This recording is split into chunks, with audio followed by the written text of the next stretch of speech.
Hello, everyone. Thank you for tuning into this podcast. Welcome to Northeast India Society podcast. I'm your host, Stephen De Burma. Today, I have a very special guest, and I'm very delighted to welcome Mr. Ranjit Singh, who has been here as an Indian expat in Chiang Mai for so many years. So, without further ado, let's just listen from him and get to know Mr. Ranjit. Over to you, sir. Namaskar, Namaskar. Mr. Stephen, and Sawadee Khap, and Sat Sri Akal to all of your viewers. It's my pleasure to join on this podcast here. And as you all, Mr. Stephen already mentioned that my name is Ranjit Singh, और मैं जो हूँ India से हूँ. मेरे father जो हैं वो भी इंडिया में, हम लोग पंजाब से बिलोंग करते हैं. We belong from Punjab. And my grandfather Sardar Chet Singh, he was a freedom fighter when India did not get its freedom. अच्छा. So मेरी जर्नी जो है, हम लोग पंजाब से बिलोंग करते हैं, लेकिन मेरा जन्म जो है वो बिहार में हुआ. At that time I was born in Bihar, district Hazaribagh. Then my grandfather used to work in Calcutta, so मैं अपने दादा और दादी से बहुत प्यार करता था. तो बचपन से ही मैं उनके साथ में रहा और कलकत्ता में करीब मैंने 8-9 साल अपने चाइल्डहुड वहाँ बिताया. Then I move to Bihar again because my father works in coal mines Dhanbad and present it is Jharkhand. Jharkhand, yeah, very popular for the coal factories. Yeah, coal factory. We say it's black diamond. Black diamond, yes. Even you can find a train run from Dhanbad to Kolkata. It's called Black Diamond Express. Oh, wow. Yes. So I study at school. My schooling was done at Dhanbad, and after that I completed my master degree in mathematics from Ranchi University. And I had joined lectureship at Ranchi University also. And I think 85, 86, I was at Ramgarh under Ranchi University and was teacher there in the university levels. And this is my background from India. And then in the year 1987, my uncle used to live here in Chiang Mai. So and in India हम लोग को उस समय आपको पता है कि होली के टाइम में काफ़ी लंबी छुट्टी होती है यूनिवर्सिटी में. तो करीब 1.5 महीने की छुट्टी थी. तो मैं उस समय फिर यहाँ पर चिंग माई थाईलैंड घूमने के लिए आया था. अपने अंकल के फैमिली को विजिट करने के लिए यहाँ पर आया था. बट जो मुझे नहीं पता था, it was a planned something to change my life by my parents and my uncles. जब मैं यहाँ पहुँचा उससे कुछ दिनों बाद ही मुझे पता चला कि इन लोगों ने प्लान किया हुआ है कि मैं यहाँ पर शादी कर लूँ. एट दैट टाइम हम लोग के मन में, अभी भी कई बच्चों के हैं, लेकिन हमारे ज़माने में कुछ ऐसा था कि हम लोग अपने बड़ों की बात बहुत मानते थे. लेकिन मेरे father and mother all India में थे.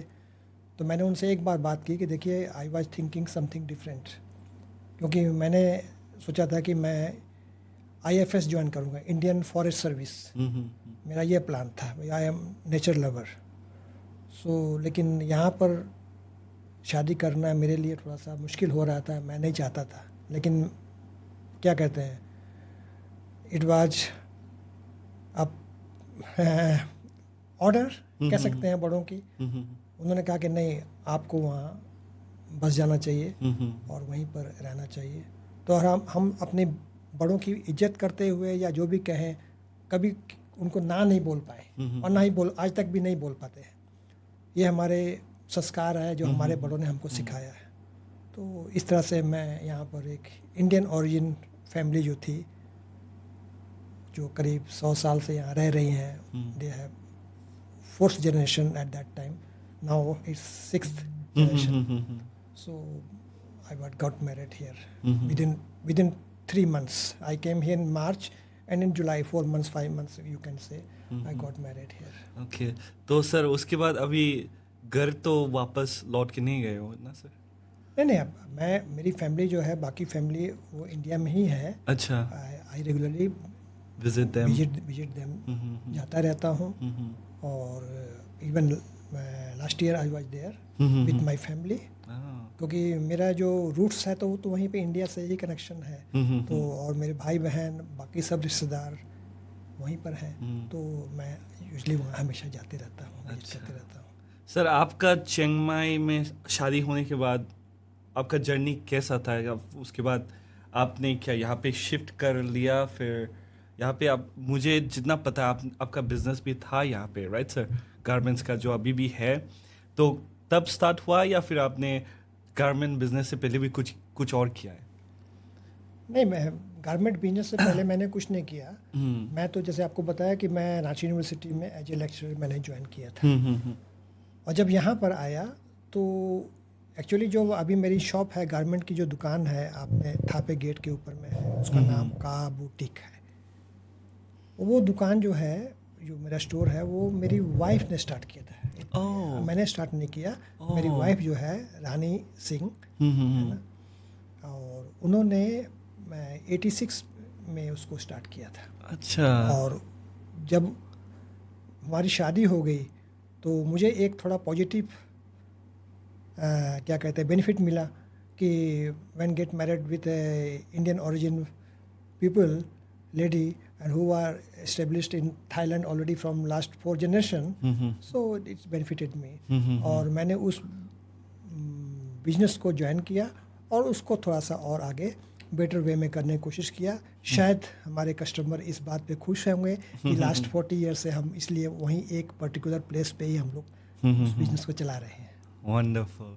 सर मुझे आपसे भी पहले भी बात हो चुकी है, तो मुझे पता है सर आपने एजुकेशन फील्ड में भी चिंग माई में बहुत सालों से कुछ ना कुछ करके कंट्रीब्यूट किए हो आपने. Like you have been contributing to the field of education and you have work closely. University के साथ भी आपने बहुत सारा काम किया है. सर आपको आप शेयर करेंगे थोड़ा वो जर्नी कैसा था, क्या क्या किया आपने यहाँ पे? Sure, because I mentioned that I completed my master degree, and when I was here in Chiang Mai, at that time, 2 prestigious universities, Chiang Mai University and Phayab University, when they came to know that I have mathematics degree in masters, they came asked me to join lectureship at the university. लेकिन वो लोग चाहते थे कि मैं 8 बजे से लेकर के शाम के 5 बजे तक उनके पास में ऑफिस में काम करूं. That was not possible for me because I have running on my own business also, and it does not work at that time. They follow me from may be 2 or 3 years, pressing me. Many lecturers came to my shops. So many times we have tea together, but I was not ready to join that time. But after that, one particular lecturer from Department of Humanity of Chiang Mai University, Mr.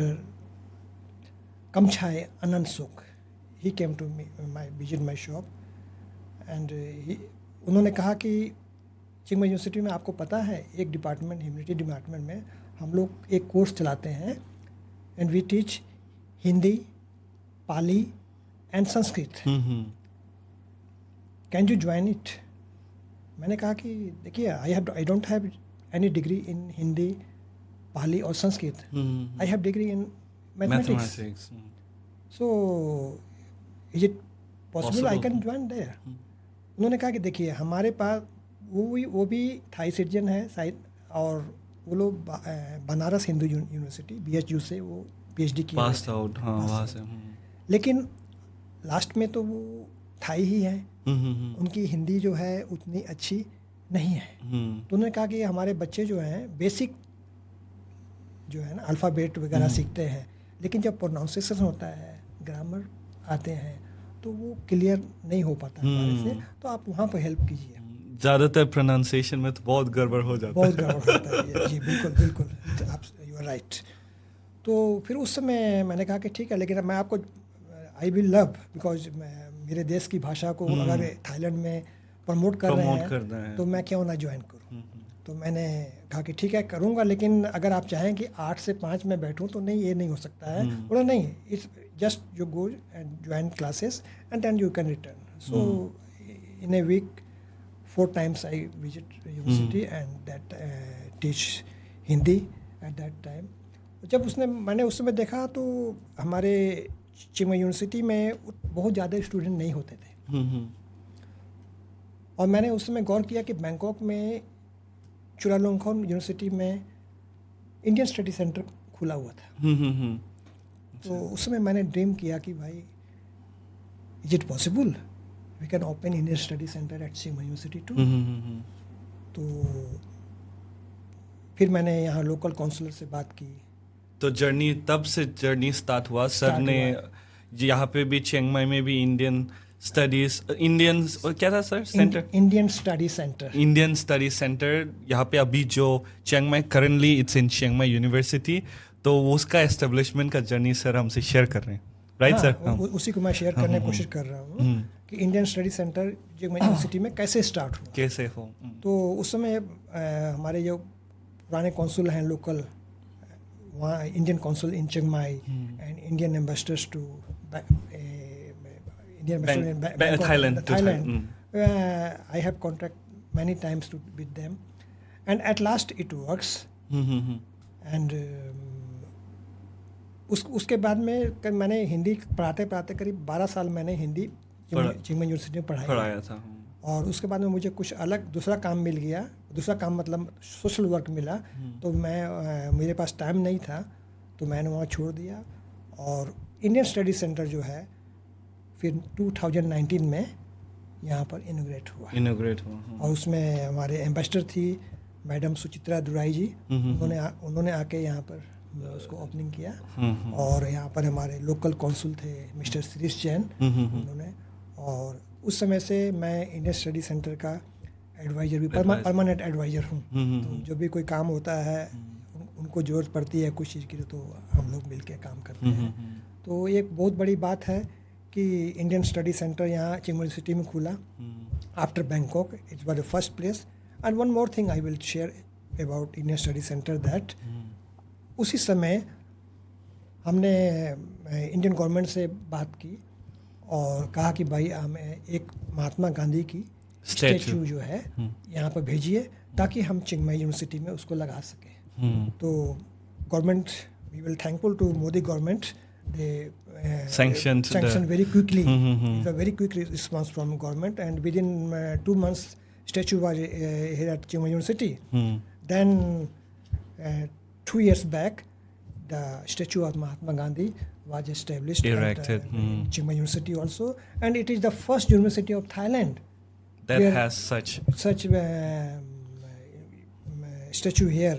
And it was great honour, मेरे लिए बहुत सम्मान की बात थी कि इस काम में इंडियन स्टडी सेंटर खोलने में, या महात्मा गांधी जी की जो हम लोग राष्ट्रपिता इंडिया में कहते हैं, महात्मा गांधी को तो सारी दुनिया मानती है, उनकी एक मूर्ति जो है हमने चिंगमाई यूनिवर्सिटी में लगाई है।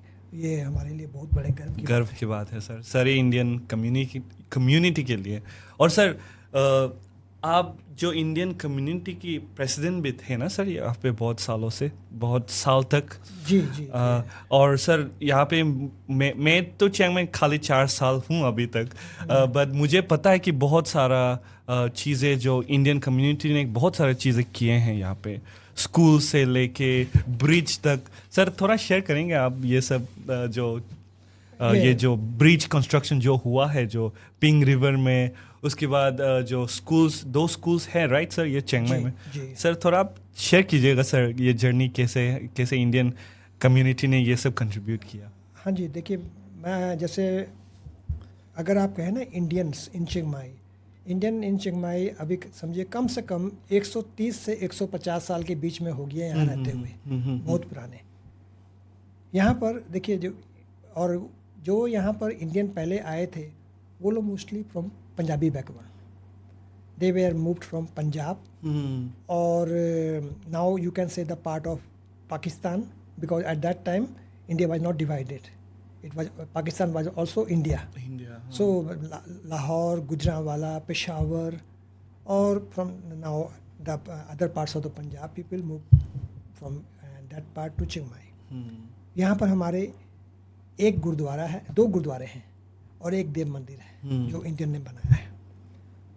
जैसे आपने ब्रिज की बात की, तो यहाँ पर हमारे एक बहुत बड़े बिजनेसमैन कभी हुआ करते थे, श्री मोतीराम खुराना जी. और उन्होंने, अगर आप जाएंगे तो वटकेट एरिया है जो वॉर रोड से वटकेट एरिया के बीच में पड़ती है नदी, जिसको पिंक रिवर कहते हैं चिंग माई में. मैं अगर कोई जो देख रहे हैं उनको जस्ट समझने के लिए, इट्स लाइक जैसे ब्रह्मपुत्र गुवाहाटी में है, यमुना दिल्ली में है, ऐसे ही हमारे यहाँ चिंग माई में भी एक रिवर है जिन्हें हम पिंक रिवर कहते हैं. वो इतना बड़ा तो नहीं है, लेकिन हाँ यहाँ के लोगों के लिए it's like a life line. Yes, बिल्कुल. ये इस नदी, क्योंकि हमारे जो इंडियन कम्युनिटी के लोग थे ना, वो रहने वाले इस तरफ थे, वो रोड मार्केट में उनका बिजनेस था. और नदी के उस पार जो था गुरुद्वारा बना हुआ था. तो वहाँ से लोगों को बहुत घूम के जाना पड़ता था, ताकि बहुत टाइम खराब होता था. तो मोतीराम जी ने एक वॉकिंग ब्रिज बनाया उसमें. वॉकिंग ब्रिज बनाया ताकि वरोड मार्केट से सीधा गुरुद्वारे के सामने जाके मिलता है वो ब्रिज. तो और उसको बना करके दिया. और ये हमारे लिए बहुत बड़ी बात है कि एक इंडियन ने बनाया.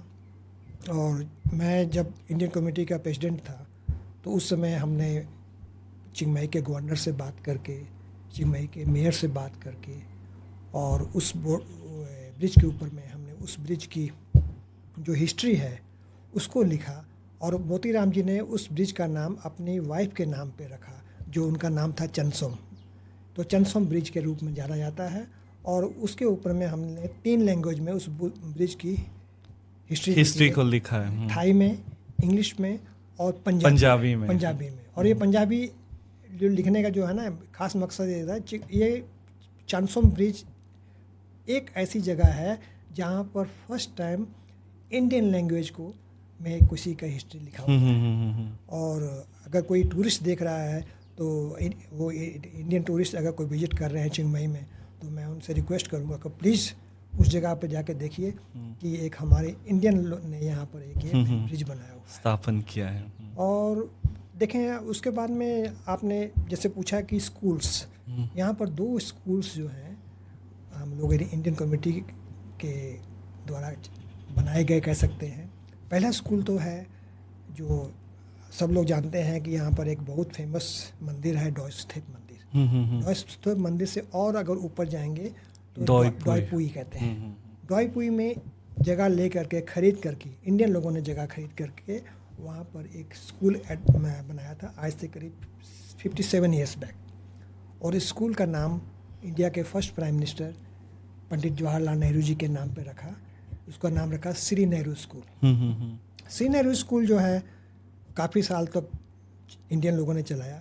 एक बड़ी इंटरेस्टिंग बात है, उसके इनॉग्रेशन के लिए हम लोगों ने, इंडियन कम्युनिटी ने किंग रामा 9 को बुलाया गया था. उन्होंने आके इस स्कूल की ओपनिंग की थी. वाओ. और वो स्कूल जो है जब ओपनिंग का टाइम आया था तो बरसात का टाइम था. और बरसात का टाइम था और उस समय रोड कच्चे थे. इस बार the roads were full of mud and it was not possible to go there because yeah, it's very much on top of the mountains. Yes, that's right, true. And then at that time Indian community had buy a new 4-wheel truck for the king.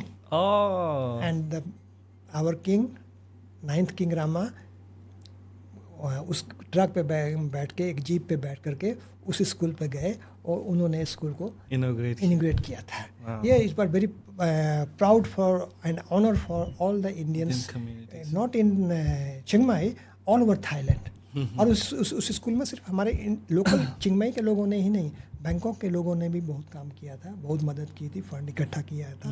तो ये senior school, बाद में उस school को फिर Indian Thai government को हम लोगों ने सौंप दिया. And is still running. And Indian community, Indian council and Indian ambassador regularly visit that place. And the second school is in Omkoi district. It's around 4.5 hour journey by car from here to Omkoi district. The history is very interesting that our princess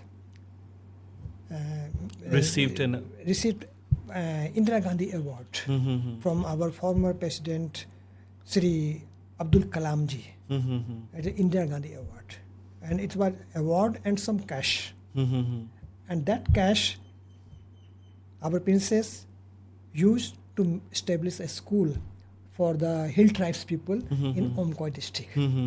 And that school was named Indira Gandhi Award Border Security Force. And this school is run by Border Security Force because it's just very near, close to the Burma border. And all the hill tribes people works there, study there. वहाँ पढ़ते हैं लोग, और हम लोग भी वहाँ जगह लगातार जाते रहते हैं. और जब मैं प्रेसिडेंट था, मुझे बड़े गर्व की बात है कि उस समय जब हमारी प्रिंसेस चक्रीन जी आई हैं वहाँ पर, तो मुझे वहाँ उनको वेलकम करने का भी मौका मिला. हम लोग वहाँ उनसे मिले थे, बातचीत की थी वहाँ पर. She was very happy, and in future we are thinking more collaboration with these two schools. That's amazing. Sir, मैं आपसे, हमारे इंडियन जो सिटीजन है जो इंडिया में रहते हैं नॉर्थ ईस्ट में, उन लोगों का जो है डिज़ायर रहता है कि थाईलैंड में आने का, और जैसे मेरे जैसे बहुत लोग हैं जो टीचर्स भी होते हैं, लाइक यहाँ पे चियांग माई में काम करते हैं, बैंकॉक में काम करते हैं, कोई यूनिवर्सिटीज़ में काम कर रहे हैं.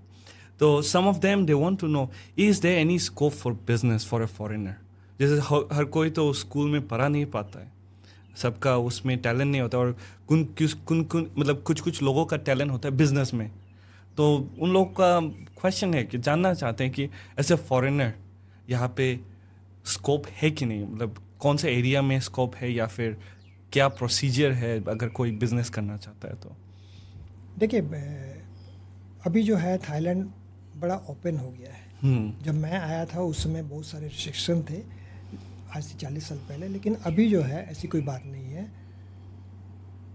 थाई पीपल और थाई गवर्नमेंट जो है ना, बहुत अच्छी है. आपको थोड़ा लिंक बनाना पड़ेगा. अगर आप किसी को कुछ करना चाहते हैं, किसी से कुछ लेना चाहते हैं, तो पहले आप देना सीखिए. आप किसी से प्यार पाना चाहते हैं, तो पहले उसको प्यार कीजिए, आपको रिस्पॉन्स में प्यार मिलेगा. तो आप जैसे अगर बिजनेस करने के लिए है, तो उसके लिए एक तो पहले तो प्रोसीड्यूर है कि आपको इंडिया से बिजनेस वीज़ा लेना पड़ेगा. वो तो आपको थाई गवर्नमेंट से इशू होगा. उसके लिए आपको इन्वेस्टमेंट करनी है ना. आपको इन्वेस्टमेंट का जगह बनाना पड़ेगा. आप कितना इन्वेस्टमेंट कर सकते हैं, किस रूप में कर सकते हैं, या आप टूरिस्ट वीज़ा पे ही आते हैं. कई लोग अभी बिजनेस के बारे में सोच के नहीं आए हैं, टूरिस्ट वीज़ा पे ही आए हैं. उसके बाद में आके उन्होंने देखा कि नहीं, I want to do some business here, open some shops और रेस्टोरेंट्स और इन IT प्रोफेशनल और समथिंग लाइक एनीथिंग. तो उसमें भी कोई दिक्कत नहीं है, लेकिन एवरीथिंग नीड इन्वेस्टमेंट. अगर उसमें आपको दो चीज़ है, अगर आपके साथ में कोई थाई पार्टनर मिलते हैं तो वो थोड़ा इजी प्रोसीजर हो जाता है. तो उसके बाद में आप थाई पार्टनर कितना इन्वेस्टमेंट कर रहे हैं, आप कितना कर रहे हैं, उस हिसाब से जैसे तो आपको जब गवर्नमेंट के डॉक्यूमेंट्स देखेंगे तो वहाँ आपको क्लियर होगा, क्योंकि वो चेंज होते रहता है. और बिजनेस कर सकते हैं. अगर कोई स्कूल में टीचर का जॉब करना चाहते हैं, तो मेरी सबसे हाथ जोड़ के अपील है, प्लीज़ प्लीज़ प्लीज़ किसी स्कैम में मत फंसिएगा.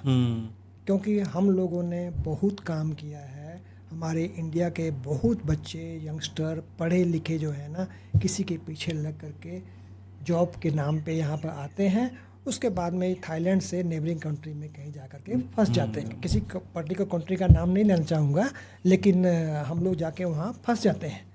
तो उसके बाद में उनको वहाँ से निकालना बहुत दिक्कत है. Indian council in Chiang Mai, embassy in Bangkok, उन्होंने एडवाइजरी बहुत बार अनाउंस किया है. हमने इंडियन कमेटी की तरफ से भी बहुत बार एडवाइस किया है. तो अगर ऐसा कुछ आपको जॉब ऑफर मिलता है तो आपको इंडिया से कंफर्म होगा कि आपको कहाँ जाना है, आपको अपॉइंटमेंट लेटर मिलेगी, आपको इंडियन थाई एम्बेसी या थाई कौंसलेट जो है वहाँ से आपको वीज़ा इशू होगा, उसके बाद में आके आप काम कीजिए। या अगर आप टूरिस्ट वीज़ा पे आए हैं फिर आप यहाँ देख के घूम फिर के खुद चेक कीजिए, है ना, किसी स्कैम में मत फंसिए, क्योंकि अगर स्कैम में फंस गए तो फिर बहुत दिक्कत होती है। लेकिन आप बिजनेस कर सकते हैं, इसमें कोई दिक्कत नहीं है, जैसा आप चाहें वैसा ही बिजनेस यहाँ किया जा सकता है। लेकिन उसके लिए एक जो चीज़ सबसे ज़रूरत है कि आपका रिकॉर्ड क्लीन होना चाहिए। You don't have any criminal records, because ये तो इंडिया में भी है, कहीं पर भी है, कोई भी नहीं चाहेगा कि हमारे दूसरे देश का क्रिमिनल आके हमारे देश में कुछ करे, है ना। तो ये चीज़ है। सर एक और चीज़ जो हमारे व्यूअर्स बहुत लोग ये क्वेश्चन बहुत ज़्यादा ही पूछते हैं कि थाई सिटीजनशिप का जर्नी कैसा है। कि मुझे पता है कि आप यहाँ पे जब आए हो तो इंडियन थे पहले, फिर उसके बाद आपने पीआर लिया, फिर सिटीजनशिप लिया, लेकिन बहुत लोगों को पता नहीं होता है कि ये जो प्रोसीजर है सबके लिए अलाउड नहीं है। तो कौन लोग इसके लिए एलिजिबल है और कौन लोग ये सब प्लान कर सकते हैं? देखिए, थाई सिटीजन जो है ना, लेने के दो तरीके हैं, डिपेंड ऑन मेल और female. First let's talk about male. अगर कोई मेल, जैसे मैं आया, I got married with a Thai lady, it's by Indian origin, मेरी वाइफ वाज थाई।